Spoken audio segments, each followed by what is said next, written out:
This is Undaunted.Life, a man's podcast. I'm your host, Kyle Thompson. Let's get into it. All right, guys, today we got a special guest on the podcast. Her name is Yeonmi Park. So she's a North Korean defector and also a human rights activist. She wrote a memoir back in 2015 called In Order to Live, A North Korean Girl's Journey to Freedom. And then she also has a new book out as of the recording of this. It is out now, While Time Remains, A North Korean Defector's Search for Freedom in America. And so a lot of you have heard her story because she's been on the Joe Rogan podcast. She's been on with Jordan Peterson. She's done some stuff with, I think, PragerU, definitely done some stuff with Daily Wire. The thing about this interview today, and I'm just going to tell you right from the jump, we've done a lot of episodes. Again, this is episode 400 something. We've done dozens and dozens and dozens of interviews. This is the best interview that we've ever done on the show. Okay. And I know it's kind of weird because it's like, I'm the one that did it. So it's like, oh, bragging on yourself. I'm like, no, just the preparation that went into it, because I've basically been working on this for about 2 years, and we finally got it done, got it recorded, and just hearing her perspective. Because, and guys, I don't really want to give anything away because there's so many details in the books, her memoir and then her latest book. And there's so many things that come out in this interview. If you've ever felt like a tough guy, you're not. If you've ever felt like you're a really resilient human being, and here I am, I'm the guy that goes around preaching the gospel of resilience, right? We don't even understand what trials really are, what having to be resilient and digging down deep even is. But she does. And she's somehow come out of it on the other side to be an activist and to also be an optimist. And so, I mean, in this interview, we talk about what it was like growing up in North Korea without information, without food, what it was like to literally be starving, to having to go to the field to try and find grasshoppers to eat to get a little bit of protein. We talk about her escaping to China and how she was sex trafficked for years, her and her mother both. She escaped to South Korea, going across the Gobi Desert when it was minus 40 degrees. And all she had was like a thin coat and bad shoes, making it to South Korea, making it to America, getting to America after having experienced all of that. And then she's surrounded by people that have never been hungry, never been cold, and yet they're complaining about the trauma that they experience in their lives. And then we also get into what she's doing for advocacy now. And guys, I mean, again, the entire time I'm doing the interview, I'm just like, okay, just don't mess anything up. Just set her up. But we also talk about her Christian faith as well, because she was helped out by Christian missionaries. And there's a little bit of dissonance with these missionaries because these were the people that saved her from China and basically got her through Mongolia to South Korea.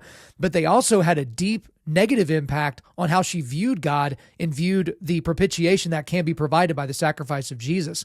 Yes, all of that is involved in this interview today. And again, I just have to repeat, I've loved just about every interview that we've done. There's some that haven't turned out great, some turned out kind of dramatic, but then there's been so many that have been so impactful on you guys and certainly on me in my personal life.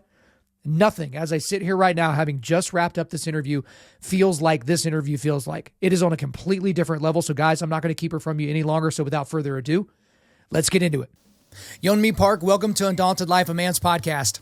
Thank you for having me on. I am so happy to have you on. I've actually been, I feel like I've been working on this episode for a couple of years because we've been trying to get you on. I've been studying your materials and some of the things, and you have a new book out. But today's interview, we're going to be looking a lot at what you did with your initial memoir, which is In Order to Live, which is just an unbelievably powerful book. But then you have a new book out that's out right now as of the recording of this podcast, and it's While Time Remains. And so those are kind of be the center points of our conversation today. But I want to read a quick quote from your memoir because it kind of sets up what it was like living for you in North Korea. And so this is from your memoir, In Order to Live.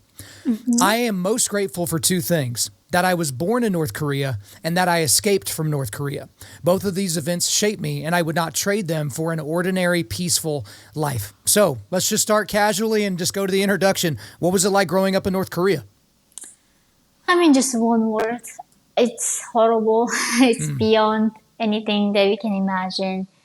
I was growing up in North Korea, and I've never seen map of the world. So I had no idea there was countries like America and this prosperous free countries existed. And only thing that I knew actually about America was how horrible American people were. Yeah. I didn't even think that you guys were human beings. My school teachers told me that you guys are cold-blooded reptiles who eat our children, torture our children, rape our women. And we were so fortunate that we had our dear leader to defend us and keep us safe from American invasion. So that's all I knew about the world growing up there. And so obviously you touched on a little bit there, the brainwashing with kind of the understanding of the Kim family, what other people were like, Americans being reptiles, just having a complete lack of information. Talk to me a little bit about the overall lack of freedom, and we'll certainly get more into this later when we talk about when you relocated to the United States and everything from your new book. But talk about when you're growing up in North Korea, what are the things that we're used to here in America that you just have no possibility of doing if you're living there? I mean, for instance, even wearing a jean. In America, jeans are okay, but in North Korea, they even regulate, goes down to what you wear, what you can listen to, what you can watch, what kind of haircut you can have. And there's no freedom of movement. People have no free press.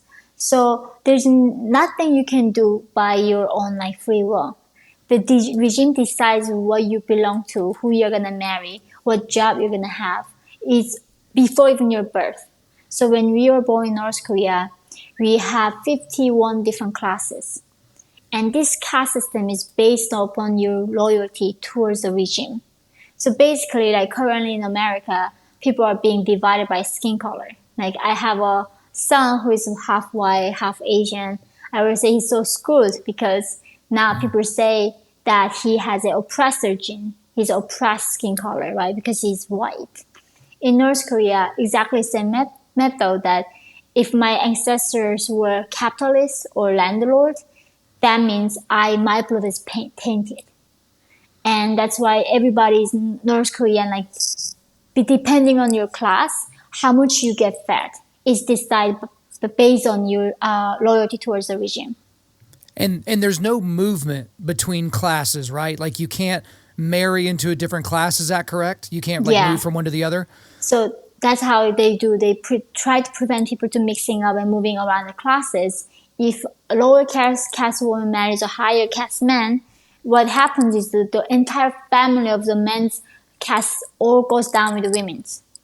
So, that three generation family gonna do whatever it takes to oppose their marriage. Okay, that's how they prevent the, mixing it up. Gotcha. And so you were talking about how the different castes that you were in, because most people think of caste systems as they choose who you marry, but in North Korea, it's just completely different. But you talked about the level of food that different castes would have there in North Korea. And so you've talked about this a lot, but I think it's interesting to live in a country that is just, we're the fattest country on the planet. And it's just embarrassing how big we are as Americans. But what you had to go through growing up in North Korea as it pertained to food, we'll never have to deal with here in this country. So give us a little detail on what it was like growing up in terms of food, because there's a lot that's been said about the malnutrition of North Korea, even just compared to South Korea. But for you actually experienced it. Yeah, I think sometimes it really breaks my heart to see the food that we even waste in America. If we gave all that trash basically to North Korean people, nobody would have to die from starvation. We are so hungry to the point some even children would look for grains in animal feces. Children would eat mud even though they know that they're eventually gonna clog and they cannot go to bath and die from eating mud. They still eat the mud. I myself had to eat grasshoppers, dragonflies, and anything I could find in nature to survive in North Korea. And this is based on the regime's policy that North Korea conducted more than 40 missile tests for over the last 3 years. One missile test is the price where he can feed the entire nation of North Korean people entire year. So if he conducted 3 less missile tests, nobody had to die from starvation in North Korea. But the reason why we are starving is if we had full, stomach of food in our belly, we are going to start thinking about meaning of life. We are still going thinking about freedom. So if they kept us starving like that, the only thing is going for us to worrying about is finding next meal. That's why the regime uses starvation as a tool to control the population. So It's so interesting to hear you say that, because I remember Jordan Peterson, who you've got to spend some time with, and so have I, and he wrote the foreword to your new book, which again we'll get into a little bit later. He talks about how starvation is basically been eradicated in the entire world, except when corruption or corrupt governments are involved. And so again, you just explained it there. If the Kims would not do the things they want to do with the missile program, they would be able to feed the people inside their country. But talk to me a little bit more about the Kims and how they are viewed and how you are forced to view them growing up in North Korea, because I think as Americans, we're familiar, at least tangentially, with dictators. We're familiar with, these authoritarian fascist leaders. We're familiar with, Stalin and Pol Pot and Hitler and all these different people. But even in the height of Hitler's reign in Germany, no one thought he was divine. No one thought he was sent here. So give us a little bit of an education as to how North Koreans are to view the Kim family. So this is a very interesting point that people don't understand. Before the Korean War, before the communism came to North Korea, it was the East Jerusalem. It was the Jerusalem of Korea. The North Korean Pyongyang especially had the most vibrant missionaries that from the West, and there are so many Christians in Pyongyang. And then Kim Il-sung's mother and uncle and his family actually were devout Christians. So Kim Il-sung left home and was trying to fight for the independence. Later, when he was placed as a leader by Stalin, he decided to kill Christians, obviously, and persecute them all. And anybody, even till this day, if you own a Bible, you get executed in North Korea. If you are a Christian, obviously, 3 generations of your family get executed and sent to prison camp. But at the time, he realized he can be God. And so he basically copied the Bible. There's a 10 commandments the North Korean dictatorship gave to North Korean people. And he said he loved us so much that he gave us his son, Kim Jong-il. And he's like Jesus Christ. His body dies, but his spirit is with us forever. And he knows what we think. And then every Saturday, North Korean children have to go to a classroom or their workplace. We have to find this red note and write down verses of Kim Il-sung, like a Bible, Bible verses. Write down Kim Il-sung, and then we say, thank you, dear leader. Even though I was not the best revolutionary for this week, for your mercy, you forgive my sin, I will become better revolutionary next time. And then at the end of this criticism session, we have to pick our classmate to criticize. And that instills distrust between people. Imagine even 9 years old to go to school, entire week, you need to look for who has done something wrong because you need to find somebody to criticize every Saturday. So everybody's watching each other. So in some ways, it's the most crazy religious cult you can imagine. And then for North Korean people, they don't even have 24 hours electricity in the 21st century. They don't even know the existence of the internet. They don't have passport. They have no freedom to travel. So all they know is this lie propaganda from the regime. And what you're describing, Yeonmi, with all the things we've talked about so far is just, it's a unique and interesting and just a deep level of suffering. But when you're around that much suffering, it's got to be hard to process it all. So there's another quote I want to read from your memoir here. There were so many desperate people on the streets crying for help that you had to shut off your heart or the pain would be too much. After a while, you can't care anymore. And that is what hell is like. And Yeonmi, I remember whenever I read that, because I read that part of your memoir a couple of years ago, and that's stuck with me even to this day, because I've talked to other people that have been in war zones or that have been in these horrible places where children are suffering or whatever. And it's like, if you feel the way you want to feel about each of those individual children or people, you'll just combust, you'll just explode. It's not possible for you to take it all. But take me through that, because you weren't experiencing this as an adult. You were experiencing this as a child, looking upon these people that are in just this pathetic state. And not only could you not do anything, but you couldn't even feel enough empathy to help them or to give them a kind word. I just can't really fathom it, to be honest. Yeah, I still remember seeing this one young man, or I don't know, even teenage boy or early 20s young man. When you're so malnourished, every hole in your body just opens up. And behind him, his organs were just falling out of him. and there are like flies, and there's dogs waiting for him to die off. And why his organs all came out of him, he was still begging for food. And I was looking down at him, you're numb at that point, you know. And I think in some sense that's how our brain protects us to help us to survive the situation. And in North Korea, it's a compassion is not a word that people use. There's no word for love. North Korean people die without ever someone say to them that somebody loves them. Like when I was in North Korea, my father never told him he loved me when he passed away.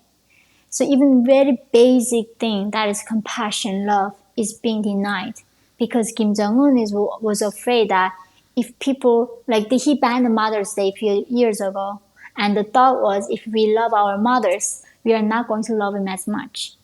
So he even banned the love between mother and the child. So in North Korea, it's a different planet. Like even that very basic thing that as a human you can do, empathy, that is not allowed. And you talk about the brainwashing and the control of thoughts, but now you're also talking about the control of language. And that, you know, I was shocked to read that there is no word for love or empathy or compassion or something in the North Korean vernacular. And so what this all kind of led to, and again, we're skipping over a lot, so I think it's well worth everybody's time to buy your new book, While Time Remains, and also your memoir, because you get into a lot of detail where we're just skimming the surface. But when you were 13, you and your family decided that you would try to escape North Korea and go to China. And so human traffickers actually tricked you and your mother to follow them to China. And in your memoir, you describe finding out that your mother was actually raped by one of the traffickers. And you found out that your mom had actually done this to protect you because it was actually you that the trafficker wanted to rape. And then a little later, you actually describe seeing your mother raped by one of the traffickers and how that was, in the most macabre way, that was actually your introduction to the act of sex. And I've heard you tell this story many times, and it's not lost on me that this is a terrible thing to talk about. But can you describe the decision-making process to try and escape North Korea, and then also the subsequent issues that you ran into once you got into China? Yeah, so as you said, you know, North Koreans, we don't even know there's much outside the world exists. Luckily, I was living on the border town of North Korea. So I was able to see these lights at night coming from Chinese side. And that's when we thought, like, if we go where the lights were, we could find something to eat. And my sister escaped first when she was 16 years old. And then 1 week later, my mother and I followed her.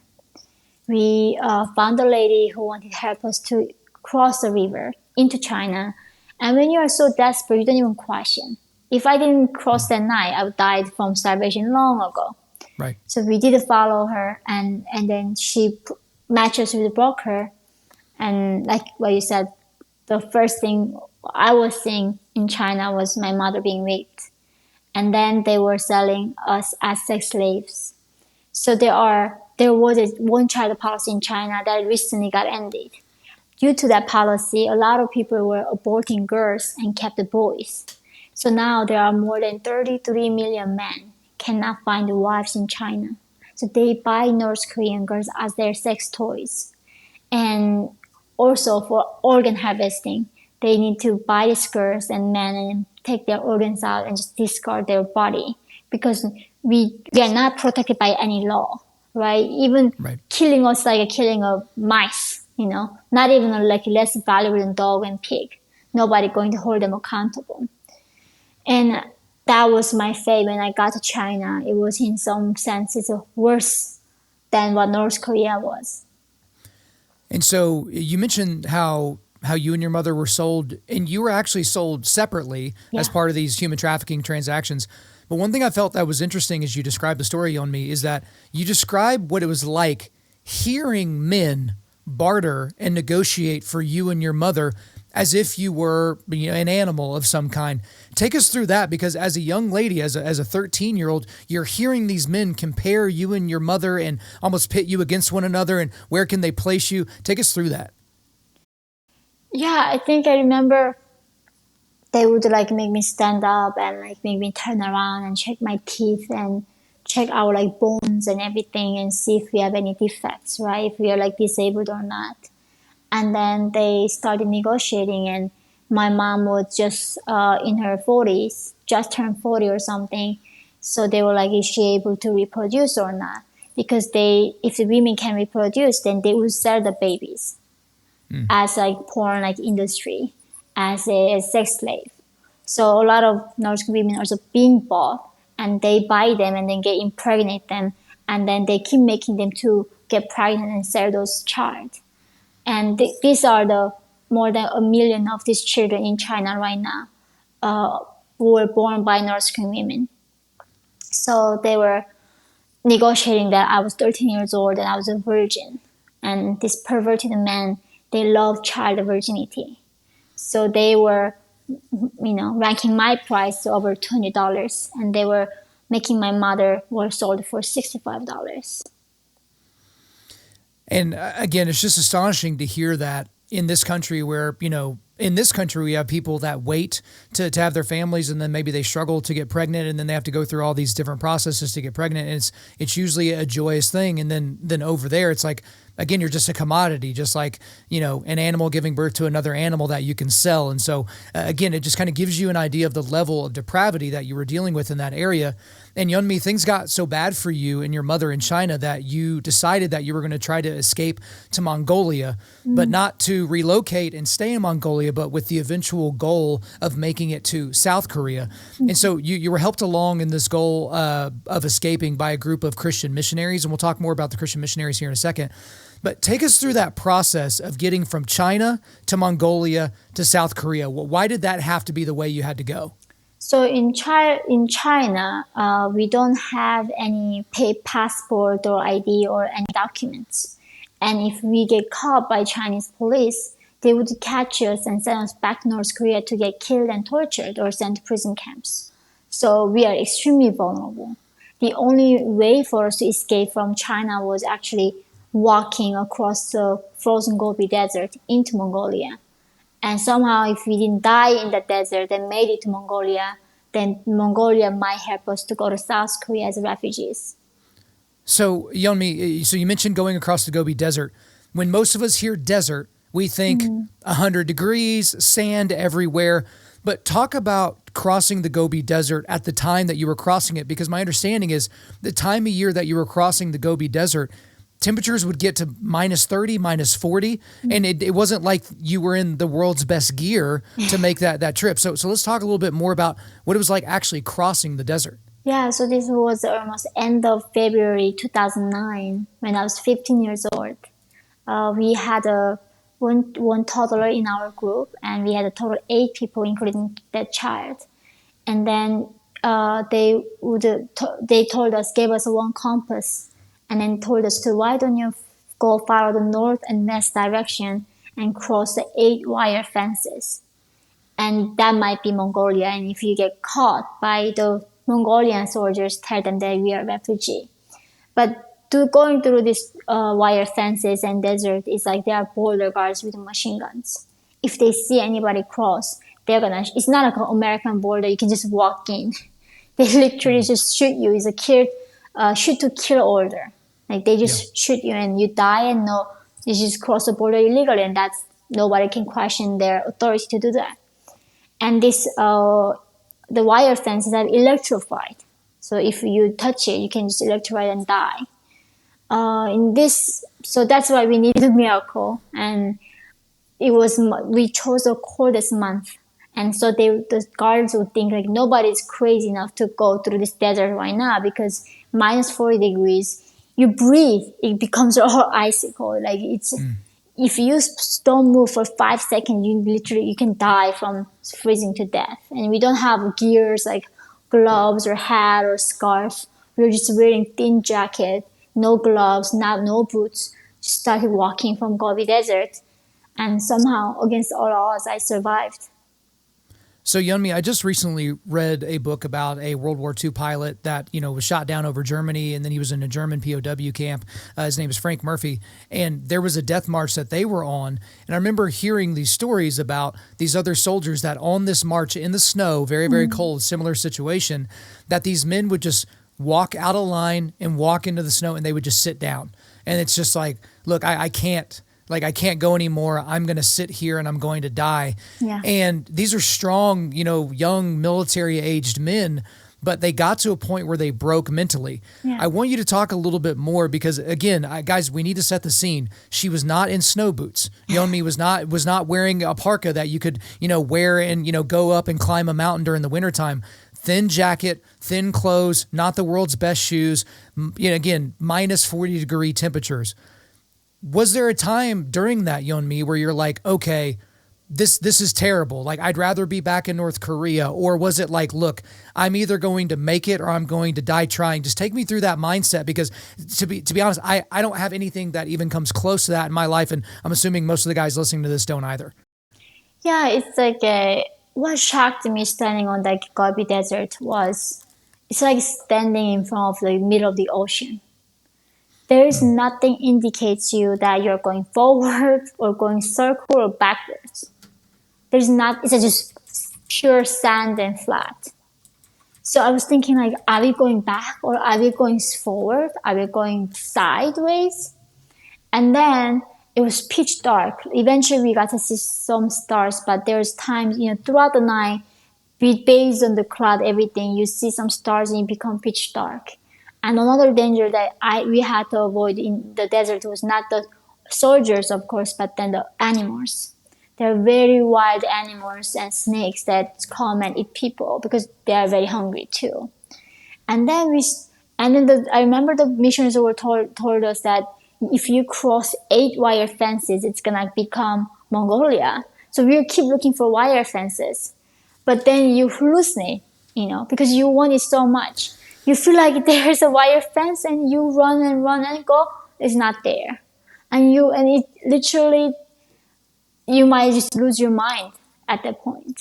And I think that's when you don't even have strength to pray. All we said it was, Jesus' blood is my blood. Jesus' blood is my blood. And I think that's the only thing we said.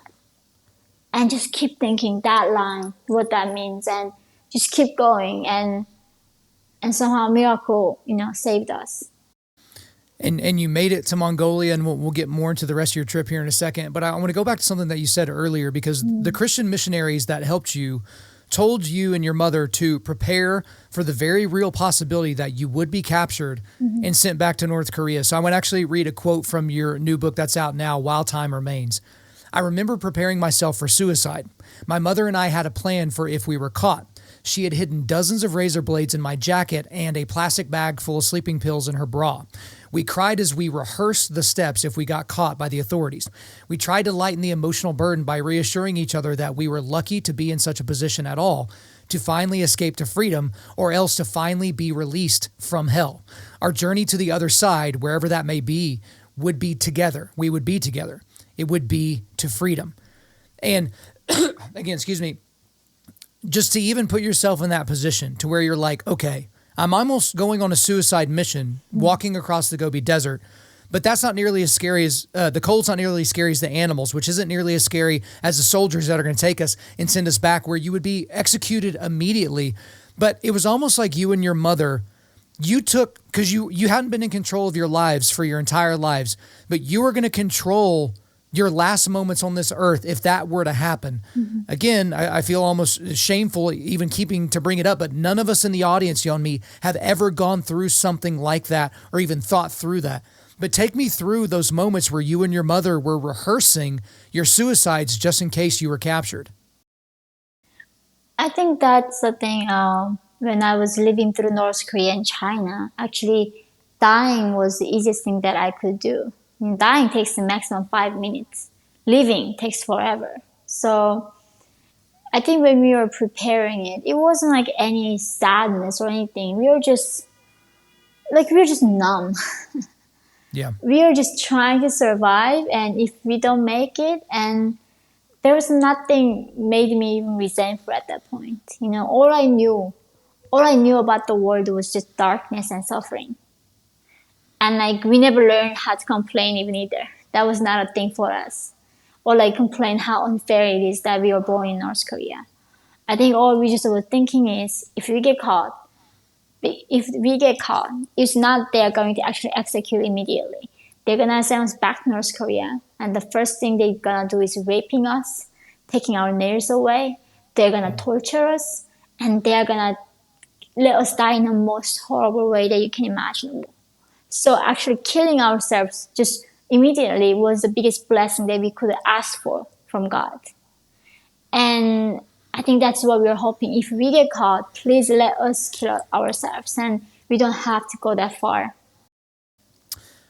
So Yeonmi, when you were working with the Christian missionaries, you describe a moment, because everything that you've described, as I read in your book or as I've heard you speak, all that is awful in a physical way, in an emotional way.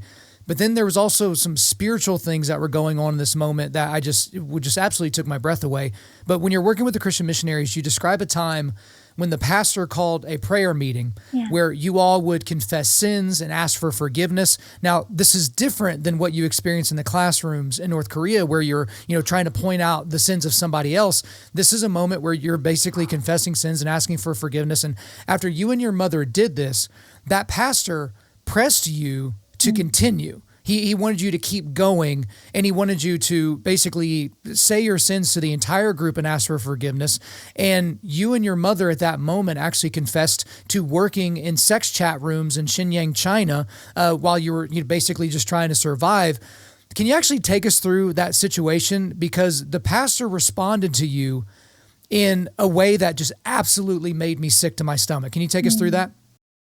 So, after we were bought, I was bought by this human trafficker, and then I was going to kill myself. I couldn't take that shame at 13, and then he said, if you become my mistress, I'm going to help you to bring your family. So I sacrificed myself to save my family. I became his mistress, and he brought my mom back from the farmer, and then brought my sick father from North Korea, but he passed away eventually. So after 2 years of slavery, roughly, he wouldn't let me go for some reason. But even if he lets me go, as a North Korean defector, we couldn't even get a job to wash dishes. We were begging, can we just at least wash some dishes and sleep in the corner of the kitchen? People would not let us to do that. So the only place we could end up going was actually brothels, where we would be in a room, and there's 50 times a rape every day. And the price for us was getting fed and hiding in a room. And then our friend, North Korean defector, told us there's a way we can be safe, was actually join this chat room where no man physically touches us, but we need to show our bodies through the webcam. If we do that, they're going to give us the apartment to stay, and they would give us food to eat. And that was the only way we could survive in China. So now we meet this missionary in the prayer meeting. He asked us to confess everything that we did. And of course we confessed all this. And then he said, I think we are too dirty. I think we are too guilty to be, redeemed or forgiven by God. And I think trauma left me pretty bad. That's when I think for the first time I realized, even though it wasn't my fault going through all of this, but the world is never going to forgive me what I did to survive. So, again, like I said, Yeonmi, whenever I read that, I was sick to my stomach. I was angry for you. And to a degree, it's I almost want to apologize, even though I wasn't the one that did that. But I feel like what the pastor should have done at that moment, there's a couple of scriptures that came to mind. But in 1 John 1:9, it's, if we confess our sins, he is faithful and righteous to forgive us our sins and to cleanse us from all unrighteousness. Okay, so also in Hebrews 10:10, and by that we have been sanctified through the offering of the body of Jesus Christ once for all. So I guess I just want to tell you that the way that he acted in that moment, Yeonmi, was completely inappropriate and also not in accordance with what we learn from the New Testament scriptures of the Bible. There is not a single person that cannot accept the righteousness that Jesus gives us from his sacrifice. I guess, how has that affected how you've thought about Christianity moving forward? Because even in your new book, you kind of mention spirituality, you mention God, but you also mention some confusion there. But I can imagine that being a starting point of some real confusion if you have this supposed pastor telling you, oh, well, you're so bad you can't be forgiven. It's just not right. It's just not biblical. How is that kind of framed the way that you've operated? I think, of course, it made me to think of Christianity to begin that way, right? To hearing about God and Jesus Christ for the first time through that context made me feel like they were very judgmental. And it's in some sense very mean, you know. It's like I was still 15 years old child and he was saying, I'm so dirty. Like, I was like, what can I do? There's nothing I could have done for my past. It was not my choice. And then I think it took a while. I became atheist. I mean, believe it or not, after I go to South Korea, even though we promised to these Christians that I'm going to become a Christian afterwards, Yeah. I lied. I mean, I couldn't follow that religion. I was like so sick, and I just thought, I felt like it was like almost same methodology the North Korean regime was doing to us, that we are somehow, there's no mercy, right? Nobody can be forgiven. And then it took a while for me to rethink about it. And it's like thinking, people are not perfect. Even though that's what at the moment he said.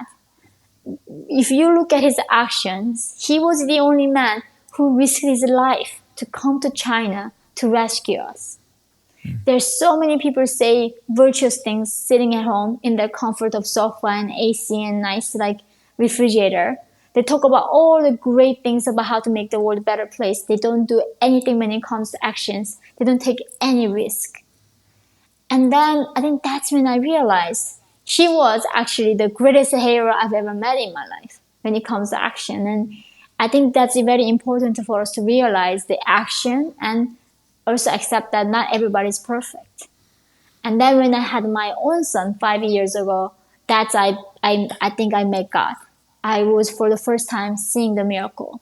I was holding my son in my arms, like, this is not what I did. This is God's job. Like, God created this human being and for me to take care of him, right? And then since that point, I think somehow I started having a relationship with God, and now I'm fully Christian. It's such an incredible story again, and we'll get more just into your mindset, because again, I'm a very pessimistic guy, and I haven't had a rough life, and somehow I'm still pessimistic, and I still get frustrated when the Wi-Fi doesn't work properly or whatever, that type of thing. But there are a lot of people, Yeonmi, here in this country, and I'm sure you've experienced this since you've lived here, that they will have one bad experience with a church person, right? Maybe it's a pastor or a priest, and sometimes they call it church hurt. I don't know if you've heard that phrase, church hurt, like the church hurt them in some way. And I'm not talking about the people that have been sexually taken advantage of. That's a whole different category, people that have been taken advantage of financially.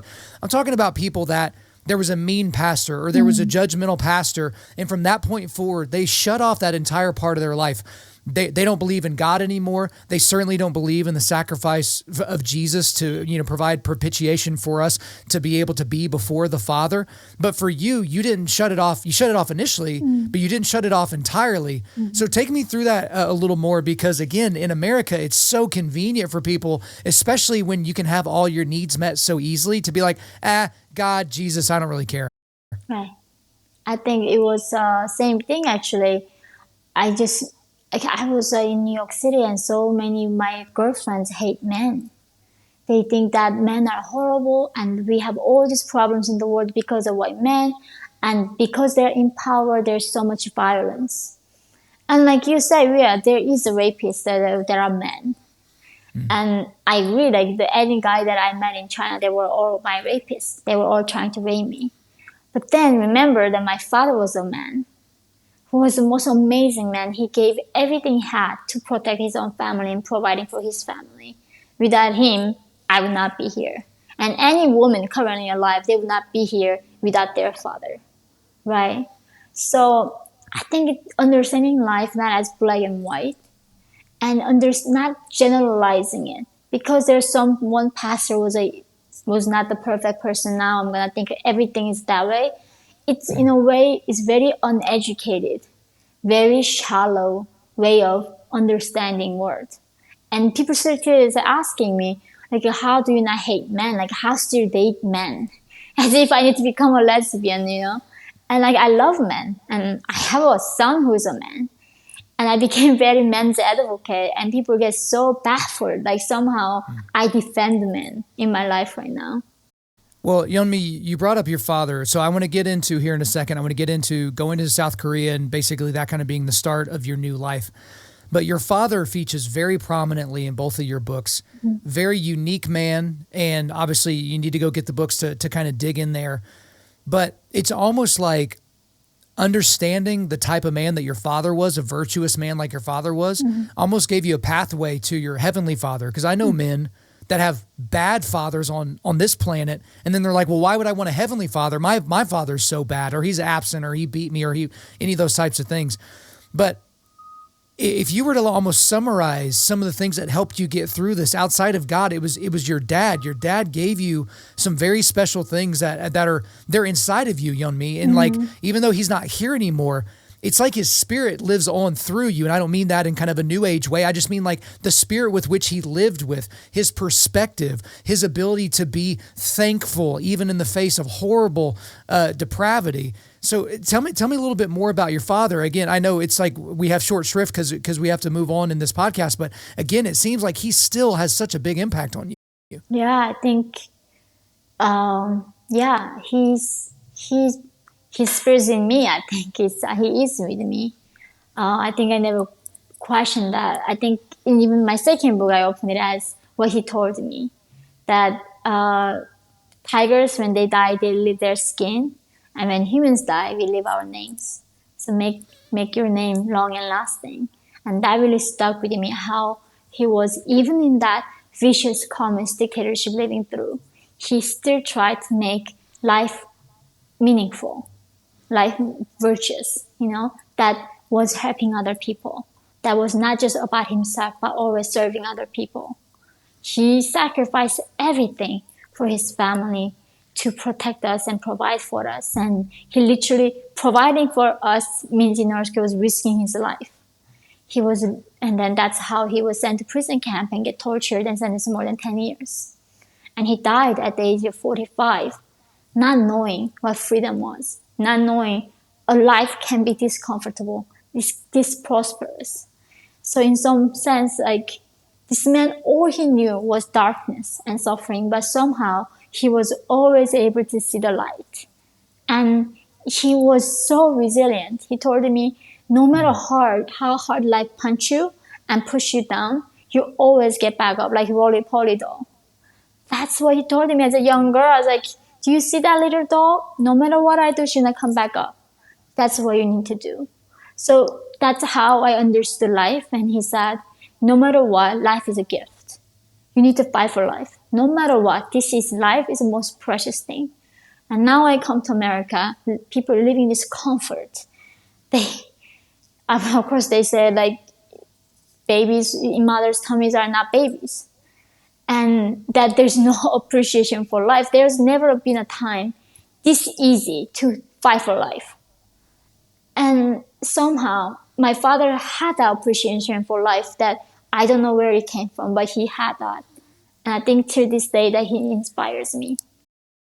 What inspires me too, Yeonmi, because again, everyone here in America, for the most part, can look at their lives or it was the Warren Buffett quote that you put in your book, to where it's just like, okay, there's 8 billion people on the planet. If you had a big jar and everybody's life were a marble and you put all the marbles in the jar, would you take the chance of reaching into that jar and switching your life for somebody else's? And if the answer is no, that means you have a blessed life, because there are a lot of people in this world, guys, a lot of people, billions of them, that would throw their hand in the jar hoping to God they would end up in this country or in a country similar to it.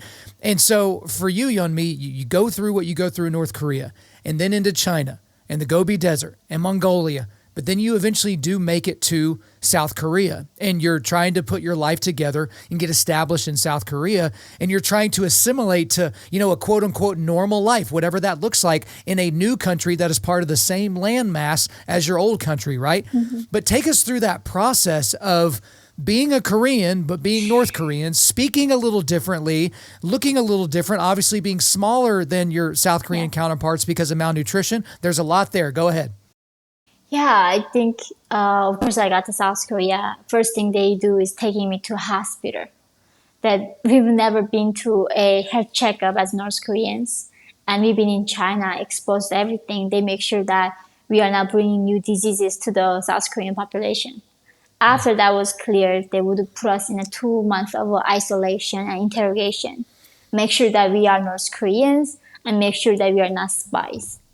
Right. Once that thing is clear, they put us into this 3 month of period of education where first thing is that Americans are not bastards, they are not reptiles, they are human beings, they are like living under democracy, and they show us what bank is, how to take a subway, and then for the first time I learned that Kims were dictators. They told me everything that you were taught and to believe was a lie. But the biggest challenge for me was, so everything that was believing before was a lie. How do I know that what you're telling me is not a lie? You know, Yeah. I just could not trust again. And then for the first time, I had to think for myself. And that was so hard. Like being free was so, so hard. Like for the first time, I had to think like what I'm gonna wear, what I'm gonna do, what I'm gonna study, you know, what kind of life I'm gonna live, and thinking about the responsibility that comes from being free. That overwhelmed me, and at some point, I was thinking, if I go back to North Korea and the regime would not execute me and giving me some enough frozen potatoes, I would want to go back to North Korea to be a slave again and just be taken care of by this regime. That's so interesting. You talk about kind of the how freedom is so hard, and again, this all kind of goes to what happens whenever you get to America. But we'll get there eventually. But one thing that's very interesting about your time in South Korea, Yeonmi, is that you gained a tremendous hunger for education because you weren't being educated in North Korea. You were being brainwashed, right? You were given propaganda. You weren't given, the basics of anything. But because of the state of North Korea, you were way behind your age group educationally Yeah. in South Korea. So take us through the process of, I guess, getting caught up and actually making your way to a university in South Korea, because from where you started to where you ended up, just even in South Korea, it was a tremendous accomplishment for you. Yeah, I remember I got to South Korea and Korean age, I was 17 years old, which means high school age. And my actual academic level was like less than like elementary school students level. Like I did not, of course, the alphabet. I did not know map of the world. I did not know anything about science, biology, physics, like math, none of it. So I had to take the GED to catch up. So I remember I was like reading 100 books each year and studying this subject. I was eventually landed in the ER from Yeah. malnutrition because I didn't have time to eat in South Korea. I was, I don't know, I slept 2 hours a day, 3 hours a day maximum, just studying and in the library, catching up what I missed to learn. And after a year and a half, miraculously, I was able to go to university. And so you get to university, you obviously do well there. But then at some point, I know we're skipping around again, guys. All the details are in the books, they're in the show notes. You can pick them up for yourself. But you actually found your way on a trip to America. Yeah. And so, again, this place where as a child you were convinced there were a bunch of raping reptiles, that, these horrible people with tails and scales. You get to America. What was it like when you saw America for the first time? I remember I was going to Tyler, Texas to something called Youth with a Mission, YM, the DTS group. And in Tyler, like, there's transitory flight that I take from Houston. When I got to Houston, I was very, very afraid. Like, what is gonna monsters gonna do to me, right? I'm like landing to my enemy's territory. And then this is a guy in their hoodies eating their chips and this gigantic smile on their face and saying, "Hello, how are you, ma'am?" And like these people were just so, so happy and so friendly. And I think that's when I realized lies do not have power. When there's truth, we do not need to be afraid from these lies. They cannot hold that. They just don't have power. And all that fear and brainwashing just went away that second. Just looking at this man to smile, it's like, yep, this is a different country. This is not what North Korean regime taught me about. And so you get to spend this time in America. And of course, you got a nice little sense of Southern hospitality, which is great.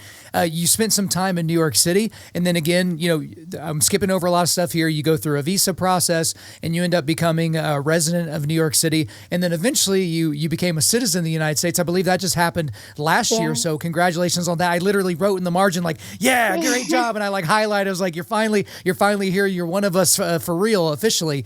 But you settle in New York City. I used to live in New York City. I hated living there. It was, it had nothing to do with the speed. It had everything to do with the people. The people didn't have time to stop and care about you and to care about what you were doing. And you understood that there were some immediate differences that you had to get used to, not just from what you were growing up like in North Korea or even from South Korea or even from Texas, but it's just this different style of how certain people talk in certain places. And so there's actually a quote I want to read from While Time Remains here. It was strange to notice that my new friends and colleagues living in conditions of overabundance also seemed to have their own versions of trauma, for which many of them were receiving help from a doctor licensed in therapy. So you're talking to these New Yorkers that have grown up, never been hungry, never been cold, or any of these types of things, and they're experiencing trauma on a daily basis. And here you are, a North Korean defector, and you're just like, hey, where's the nearest steak restaurant? Because I need some more of this steak. Take me through that, because it's funny, but it's also just maddening at the same time. Yeah, I think when I came to America, like my friends would go look up restaurants on Yelp and then looking at the reviews. And then they would go to this most hip restaurant and be in the line for a while to eat. And until that point, so for me, the food was all about quantity, never about quality. I couldn't understand why you need to be in the line to eat some food. And then, of course, these people are so prosperous, they would pay money to go to gym to burn calories. In North Korea, we had to conserve our energy to survive. We couldn't spare any calorie, and these people's problem was having too much food. And then in this abundance and, like you said, safety, of course, it's so safe here. They were 80% of the minimum were going to see their therapist, and they're telling me how finding a therapist is harder than finding a right husband for them. Because finding the right therapist is so hard. And then they were keep asking me, why don't you go see a therapist? And I was like, what is therapy? It's oh, because you have a trauma, you're going to go unpack your trauma and talk about where it's coming from. And of course, it costs a lot of money. And for me, it was what is the point of me surviving all of that now? Because I'm going to just talk about that for the rest of my life, how hard it was to survive it. But I think these people, for them, was I think their threshold to take any difficulty in life is so low that they cannot function without complaining to somebody once a week. But I think I'm supportive of that, because if that's the way you feel comforted, that's fine. But it's pretty funny that No, it's not fine. That's where I'm going to interrupt you. Yeah. No, it is super duper not fine that we get to this point. It's fragility, right? It's just this overwhelmed sense of fragility that words can hurt us. If people ask you a question like, hey, where are you from? That's a microaggression, that they're othering you. And it's just silly nonsense. But I think we can all kind of get an idea of where these ideas come from, because here you are, you're way behind educationally. You almost kill yourself trying to just get caught up, right? Whenever you're going to school in South Korea, you go to university in South Korea, but then you apply to go to one of the most famous Ivy League schools in the world, Columbia University there in New York City. You were accepted, and then you became a student. So here you are, you're excited. You're super excited before your classes start. Just before we get into your freshman orientation, because I have some questions there, just take me through the excitement of thinking to yourself, man, I've made it. I got caught up, and here I am going to an American Ivy League school. I think what Dr. Peterson wrote for the forward in my new book, he says, the things that I was able to achieve and going to Columbia was not even, it was beyond dream. It was not something I could imagine. Of course, growing up in North, I had no idea what Ivy League schools were. I didn't even know what university was. So going to Columbia was not even the feeling of achieving your dream. It was beyond that. There's no word to describe that feeling of doing something that so amazing that I couldn't even express that to that. So, I couldn't sleep. Literally, I couldn't sleep. I was up all night. I was just so excited. I didn't even need sleep because I was really excited and full joy. And for me at the time, freedom meant learning. I was always Yeah. intellectually curious. So I'm going to go to a place with the greatest mind, greatest place where I'm going to openly debate, openly learn ideas and find the truth and really learn how to think.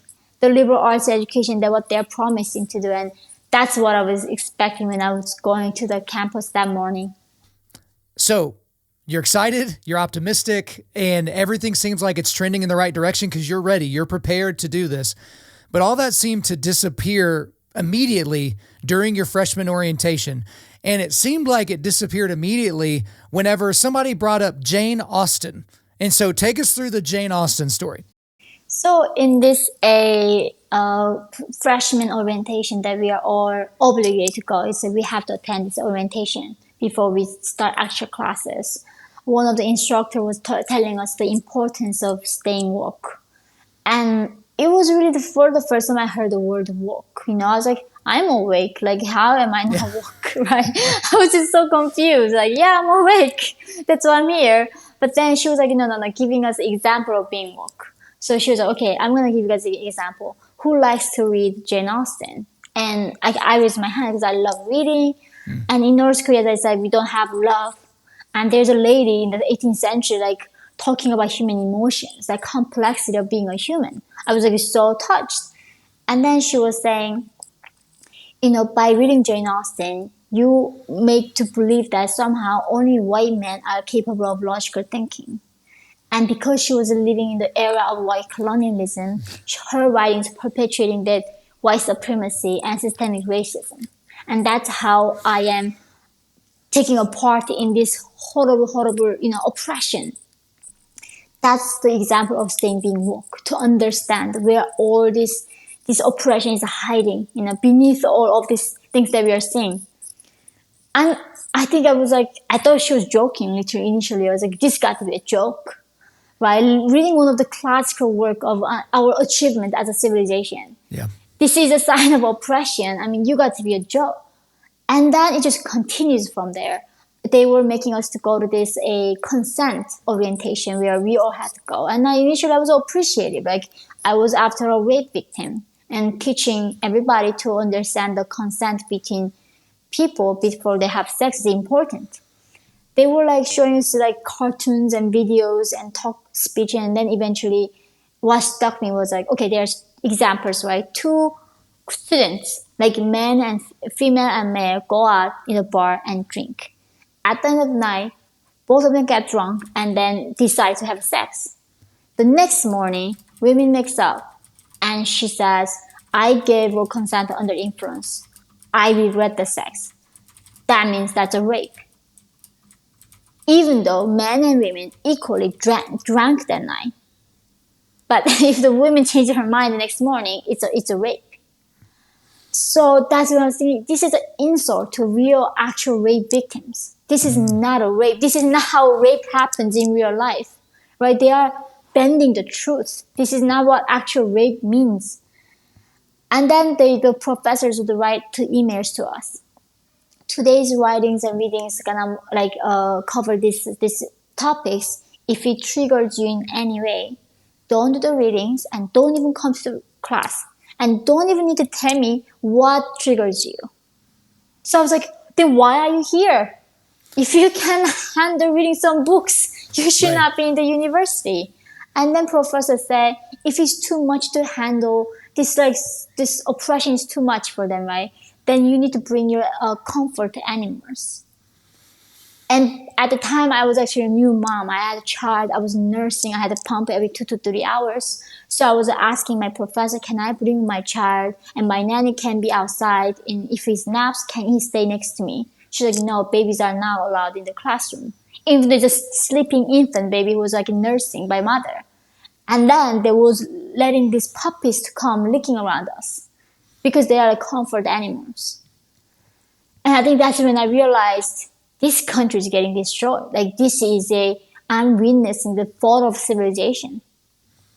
Well, and these are supposed to be the betters, right? These are the people that are in the Ivy Leagues. These are the smartest people that we have to give in our country. And I thought it was very appropriate well, not appropriate at all, but appropriate to this person. But at the end of that freshman orientation, that whole Jane Austen thing, the person ended her talk with, "This is how we look for hidden systemic racism and oppression." Yeah. And so here you are telling an 18, 19-year-old incoming freshman to a college that no matter what we study, whether it's chemistry or biology or, some social history or mathematics, no matter what you're studying, there's something hidden. And it kind of reminded me of your classrooms in North Korea growing up, where there's always this hidden thing behind, and this may be someone that, said something not so nice about the Kims. And now it's like, well, there's got to be racism or oppression that's like holding people back. But there was also this constant fear that all of you were living in of being branded as 6HERB. So 6HERB stands for sexist, intolerant, xenophobic, homophobic, Islamophobic, racist, bigot. And now a guy like me, you could call me all those things. I will giggle and continue on with my life. I really don't care if you say those things about me because I know who I am. God knows who I am. You have no idea. But you are in constant fear of being labeled one of those things. And so it was almost like this freedom that you were supposed to be feeling in America. You couldn't feel it in an American classroom because what if you expressed the wrong opinion? What if you expressed an opinion that went kind of outside of the normal parameters of these people? So talk to me a little bit about that, because that just had to be crazy for someone like you to feel like you're free and then all of a sudden you feel like you're being gagged in your own classrooms. Yeah, I think this paranoia that in North Korea, first thing my mother told me was, "Don't even whisper because the birds and mice could hear me." She said the most dangerous thing I had in my body was my tongue. If I said the one wrong thing, that was going to kill me and along with 3 generations of my family. And now at Columbia class, obviously, you don't get executed. But the consequences is real. If you made look or gesture or word, anything that you made somebody unsafe, not physically punching them, but emotionally unsafe, because we need to have a safe space at Columbia, then you can actually get kicked out of the university. But not only that, because like you said at Columbia, everybody is going to investment banking, the big tech, governments, and going to the big business consulting companies. Not that many things they can pay your tuition back after graduating. And a lot of them go to the UN as well. And then you are going to work with your colleagues eventually. And they are like alumni in the company. So you cannot be marked as this one of 6HERBs, right? If you do that, that is like almost being marked as a racist, and that your livelihood is going away. Your dignity just goes away. Your reputation gets destroyed. So everybody have to watch out. It's like North Korea. If you see something, say something. That's what American classroom says. If you see something, say something. It's like my teachers at North Korea mandatoring us to, report our classmates, criticize them openly in what they do. And this like seeding the distrust between students. That's why in North Korea, we don't have friends. We only have comrades. That's a very different thing, being comrades and friends. And in America, now they say, keep asking us, if you see something, say something. And that paranoia just comes back. So it's the paranoia, but it's also that brainwashing that you were talking about, to where it's like, if you don't just parrot these things and say them the exact way in the exact cadence that we want, you're going to be branded as one of these things. And that was one of the most telling things and most heartbreaking things in your interview that you did with Jordan Peterson. It actually brought him to tears when you said you felt like your time at Columbia, not your time at, Butthole State, community college, but like Columbia was a waste of your time. And he was just appalled, because this is an academic, this is an academician, this is a guy that has dedicated his life to education and to a college university campus, and he's just so appalled at where it is now. But the thing about what you did is you took your education and then you almost accidentally moved into advocacy, but not like what some of your classmates were doing. But it was almost like you were forced into this, Yeonmi, because you were invited to give a speech in Ireland, and this speech went viral, and it kind of sent your life on a different path than maybe what you were expecting. So take us through that event and this speech and why you think it had such an impact. So I was invited to speak at this One Young World Conference in Ireland, Dublin. And I was, for the first time in the big stage, I shared my story. and what was happening to North Korean people and the North Korean modern day slaves in China. And I think that day there's more than 2,000 people from all around the world were standing there and crying with me. And I think that day was, for the first time, my faith in humanity got restored. I lost my faith in humanity when I was in China. Humans were the worst things I've ever seen in my life. And then I was realizing if I let the world know what's happening, I might be able to stop this modern day Holocaust. It's not what I'm saying. The UN said the only thing that we can find in the human history, what's happening to Northern people, the parallels are the Nazi Germany's Holocaust and Stalin's work camp. So Holocaust is repeating again, and we are silencing again. So I was thinking I can change that. I think that's for the first time I realized that I can make people to aware what's happening. So from there on, I was writing my first book. I came to New York to resume my education, and one step by step, and now here I am. I'm a conservative right-wing, Nazi. That's right. Join the club. We're happy to have you. You're an American Nazi. Good for you. But the thing is you were being invited to speak at a lot of places. But again, growing up in North Korea, there were certain people that their names weren't recognizable. Certainly their companies weren't recognizable. And you were invited to come speak to a guy's group, and his name was Jeff Bezos, and he was this guy who ran a company called Amazon. And you basically said, "Nah, I'm busy. I can't do that." But then he asked you again to come and speak at something called Campfire. And by this time, you know who Jeff Bezos is. You know what Amazon is. Obviously, you'd been in America for a while, and you accepted his invitation to go and speak at Campfire. Now, I was not aware what Campfire was. Can you take us what that was, and then kind of like what it was like once you got there? Yeah, so I think this is the thing. When I came to America, I had no agenda. I had no idea what's the difference between Democrat or conservative, or liberal or the left. So I have no idea what's even the stereotypes of genders or even race. In North Korea, I did not know there's a different race existed. I come here just pure blank space. And then, like you said, I was invited to go to attend this off the record gathering that Jeff Bezos holds each year. And that I heard this event in New Mexico where he grew up. But then that year, that resort was going through renovation. So he was holding in Santa Barbara, California. So he would send a private jet to New York, the private airport, to bring his guests. And I think approximately, I might be wrong, around 150 people to go. So the attendees are the billionaires and most famous Hollywood stars and writers. And one of the person that I had to fly together was Harvey Weinstein. So I had no idea who Harvey Weinstein was either. I just did not know. I got the airplane. I was waiting and somebody was running late. So we had to wait for this guy. And then he gets in and he comes shake everybody's hands. And shook my hand. "Hey, I'm Harvey." And then, okay, cool. So we got to Santa Barbara, and of course there's a Tom Hanks, Reese Witherspoon. I mean, what was a guy who was in Mad Men? John somebody. I know you're talking about. I can't think of his name. Yeah, literally. John Hamm. John Hamm. Anybody you've been seeing on the main TV screen is there, right? Yeah. And the people who this billionaire clothing companies and tech companies are there. And then it's several days of treat where we hear stories on the, fireside chat, almost like that. And then the first day, Harvey would give a speech how he comes from Flushing, Queens, come from nothing.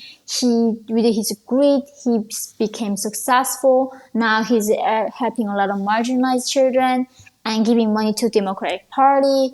And then, how he was getting money from Saudis to help this cause. And and at the end of his speech, everybody stood up, giving him a standing ovation, and called him the man. I mean, the legend. And he was everybody was admiring him. And of course, a few months later, the Me Too goes off. Yeah. And so yeah.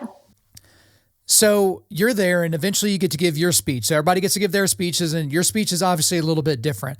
And so you give your speech, and it leaves people in tears. People are like leaning forward. They're like, oh, how can we help? And I think at one point you even said Jeff Bezos was in tears and just like, it's just kind of this crazy situation. But that was kind of the first experience where you were around very, very important people. You told them your story. They sounded like they gave a crap. But then when it came to actually doing something about it, they wouldn't really do that. And you went to other events and other speaking engagements, and it was all very similar. You would be with politicians or these famous people, and oh my gosh, that's so hard, that's so crazy. And then you would move to the point where it's like, okay, here's what we can do about it. And then they would disappear. Then I'll actually read a quote from your new book, which kind of gets into this. Over the course of the following years, I delivered speeches at Google, Facebook, the United Nations, the U.S. Department of State, and the TED Conference describing what I knew to be happening under the Chinese Communist Party and the North Korean regime. It was the same consequence of events everywhere I went. Lots of tears, lots of embracing and handshaking, lots of solicitous empathy to offers to help, and followed by lots of silence. Now, the reason for this that we can surmise is it almost all came back to a singular reason, and that's China. And people don't really understand the connection between the regimes of North Korea and China. Everyone understands the importance of China to the world because of the amount of stuff that we buy from them, the amount of things that they export directly to us, the things that we've offshored to them to make for us. Obviously, China has a lot of countries around the world by the balls, as it were, when it comes to the things that they're able to produce. But talk to me a little bit more about that, to where it's like you're trying to be an advocate. You're trying to make change for the people that are still stuck in North Korea, people that you know personally and love. And then you have all these people in the world that can do something about it, but then they just refuse to because they're scared of Daddy China. Yeah, I think this is one of the chapters in the book I wrote, Hypocrisy of the Elites. That initially I believed these people, Hillary Clinton was all about women empowerment, standing up for girls in the world. And I was meeting Nancy Pelosi and anybody you can imagine who were the movers and shakers in the world. And they were openly has been talking about, they've been denouncing slavery in America. They've been saying that silence is violence. You need to stand up for justice. And I was thinking, okay, these people are saying all this wonderful stuff. Now I just need to tell them what is the actual injustice happening. So I would go tell them about these things. Like there are 300,000 North Korean girls in China. Their organs are harvested out of them. They are being sold like livestock. The children of these women are more than 1 million of them. They are also they are enslaved. So there are government-sponsored modern-day slavery is happening in China. And North Korean regime had 25 million slave North Korean people because they are also sponsored by CCP. And we need to hold China accountable. So I've been asking him to do something. And then they said, I'm sorry what you went through, but please don't say how I know you, that you know me in public. Because they need to make money out of CCP. Their business ties with the CCP so big. So these people, they only stand up for gay rights when they get applause, right? They only stand up for minority rights when it's good for them. When there's an actual consequence of standing for truth and justice, they don't do that. It's just a lip service to these slogans, like Black Lives Matter all day long, and slavery was wrong, the America was horrible, we need to abolish slavery, and that thing ended. But there's another slavery is continuing to happen in modern day. They do not want to denounce that. When it's only convenient, they pretend to fight for justice. And in reality, they are helping these dictators. They are helping these criminals and enrich just themselves. And completely corrupt people are in American mainstream, in Hollywood, in media, in education. And I think American public, I did not know that either. Like I somehow thought these people were virtuous because that's been all they're doing. They've been virtue signaling all their life. And I think finally I woke up to understood American ruling class are so corrupt and they're lying to American people. Absolutely. I couldn't have said it better myself. As you were describing that, somebody that came to mind was LeBron James. This is a guy that hops on every single racial story in America. He gets out over his skis and he's a billionaire, right? This is one of the most successful black men in the history of humanity.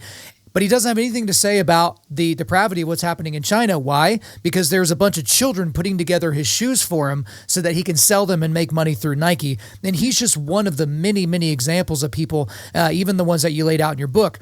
And that's kind of an interesting thing. We talk about these racist incidences that happen in America, where these unarmed black men are being apparently hunted down by these rows of white supremacist cops, even though every single year we're talking about maybe 15 or so unarmed black men are shot by police. And a lot of those men were unarmed, but they were just armed right before they were shot, or they were trying to run over the cop with their car before they got out and ran and were shot or something like that. So again, it's the narrative versus the reality. And there's the, whatever people think, and then there's truth.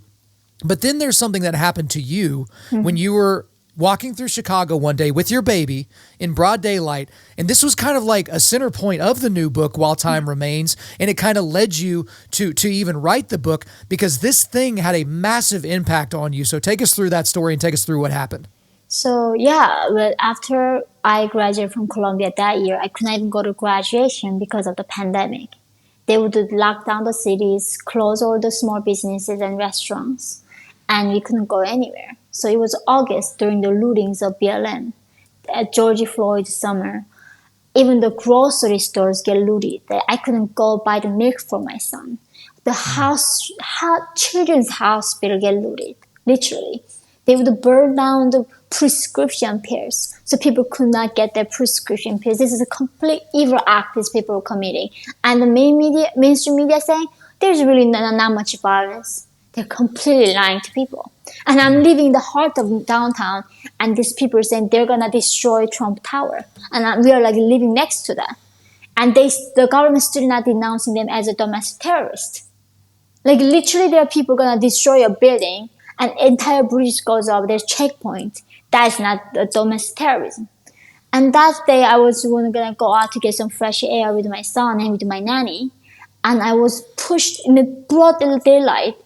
I was pushed to the on the wall, and these girls would come. They are black women, punch me and take my wallet out of me. So I was using my phone to try to record and try to call the police on these girls. But then that's when I couldn't believe it. The people on the street would see me being robbed and getting punched, and a young mother with a 2-year-old baby next to her. They would circle around me and screaming at me that I'm a racist. That person's skin color does not make them a thief.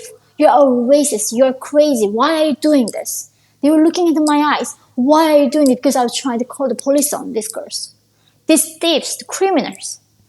And I still remember in these people's eyes, just a rage, like looking at me. Why are you doing this? I'm like, it's a common sense. If you get robbed and punched or in danger, you call the police. But I didn't deserve justice because my skin color was not black. Americans are to the point, they decide who deserves justice and compassion and help based on their skin color. Like North Korea, if you're blood-tainted landowner child, you don't deserve food. You need to die, get tortured, and be a slave. And like that. And that's when I understood it was just not a college that was crazy. This ideology, this horrible evil ideology that made North Korea what it is, came outside the campuses and now is on the street. People lost their common sense. They become mad. And they would refuse to help me. And they were blocking me to call the police. It doesn't even... I feel like, Yeonmi, if you had tried to write that, like you were writing a novel, and you had tried to think of what is the dumbest possible situation that somebody could go through, I don't even know that you would have came up with a situation like that. No. But as I'm reading it, it's like, yep, I can totally see that happening in a major American city like Chicago. And so it's like, you experience everything that you've experienced in your life, Yeonmi. Everything that we've talked about and everything that's in your books. Again, guys, go and buy While Time Remains, out now, and also your original memoir, In Order to Live. But there's one quote that, and we'll make this the last question of the day, because there's a quote from your new book that, frankly, I don't understand it. I don't understand how you could write this, but I'll go and read it here. It is not just the basic provisions of everyday life, nutritious food, clean water, light, heat, a bed to sleep in, that I now regard as minor miracles. I feel a deep appreciation and awe for human freedom as a whole, the right to exist, the ability to think, to love, to walk or sit without looking over my shoulder, to take 2 consecutive breaths uninterrupted by fear. I feel that I have an unusual capacity for gratitude now, and I owe it to the 16-year nightmare that was my previous life. In the most twisted way imaginable, I actually regard that time as a blessing. So you look at the first 16 years of your life, literal hell on earth, where you were thinking about dying being better than living, right? You know, you mentioned it earlier in the show, like, you know, up to 5 minutes maximum it would take you to die, but it would keep you from having to live for the rest of your life. Whereas most of the people on the planet are like, what can I do to live as long as possible? You've experienced everything: brainwashing, rape, the things you've experienced here in this country. And you say that you regard that time as a blessing. And every time I hear you talk, Yeonmi, you're super positive and you're super hopeful and optimistic about what the rest of your life is going to be like for you. And now not just for you, but for you and your son. Explain that to me. Again, the eternal pessimist that you're talking to right now, Yeonmi, it doesn't make sense to me how you could have that life and have this mindset. Explain it. I think there's this, right? It's without darkness, I guess we cannot see the light. Like fish in the water don't notice the water. People who were born with 2 arms will never be able to imagine life without 1 arm. I think for Americans who were born in freedom, for them it's just a natural thing like fish in the water. They just take it for granted. It's natural in some sense. But for me, I was born in that darkness. I come here. It's not a natural thing for me. For me, it's very unnatural to be free, and life can be this unbelievably good. I think because of that, I don't have to spend a penny on therapy. And also, I now understand how amazing, how resilient humans are. In America, with tiny little discomfort, they give you medicine. Like when I was pregnant with my son, my doctor, in every appointment, she was asking me, do you get like a big depression? Postpartum depression is a very common thing for women. Or do you need medicine for that? Like, everything is over-medicated in America. Like somehow you cannot feel any little discomfort. That's not okay somehow in this culture. And that eliminates your ability to overcome challenges in life, to become strong and finding a deeper sense of who you are. I think because of my North Korean experience in some sense, like, you know, everything in life in America that I is a piece of cake. I don't need a pierce. I don't need therapy. And I don't need to live in a mansion. Like I'm just grateful for probably everything. And I'm just grateful that I have health. I'm free. Like I have roof over my head. And I think in some sense that's why I think in some sense I'm so grateful that I was not born here. Because if I were born here, I might be one of those kids on their juice detox, on their expensive yoga pants, on their laptop, and gonna talk about social justice and complaining how horrible capitalism is. It's just incredible to hear you say that. I mean, at Undaunted.Life, we equip men to push back darkness with content that forges spiritual, mental, and physical resilience. And so I go around preaching the good news of resilience to people all over the place, and we have listeners all over the world. But I have never spoken with somebody who embodied resilience more than you. So I just wanted to tell you bravo to everything that you've done, that you've come through, and also the work that you're doing now. I really appreciate all the time that you spent with us today. But that's all for me. Is there anything else you want to get off your chest? No, that'd be all. Thank you so much for having me on. Yeonmi Park, thank you for coming on Undaunted.Life, a man's podcast. Thank you. There you go, guys. Hope you enjoyed my time with Yeonmi Park. But before we let you go, we are going to do a quick resilience boost. At Undaunted.Life, our mission is equipping men to push back darkness with content that forges spiritual, mental, and physical resilience. So the links I've got for you today, I've got a link to Yeonmi's website, and I've got a link to where you can pick up her new book, While Time Remains, a North Korean Defector's Search for Freedom in America, and also her memoir, In Order to Live, a North Korean Girl's Journey to Freedom. Thank you guys for listening to this episode. Wherever you're listening to this, please subscribe, rate, and leave us a positive 5-star review. If you want me to come speak live at your event or on your podcast, just shoot me an email to info@undaunted.life. That's info@undaunted.life. Follow us on Instagram and like us on Facebook, and check out our website for everything else, including how to donate to keep more content like this coming your way. Just go to www.undaunted.life. And as always, we want to thank the band August Burns Red for allowing us to use their music for our content. The music on this podcast is their song Cutting the Tides, which is off their 10th anniversary re-recording of their album Leveler. The links are in the description. I'm your host, Kyle Thompson. Remember, keep pushing back darkness, keep forging spiritual, mental, and physical resilience, keep seeking the Lion of Judah.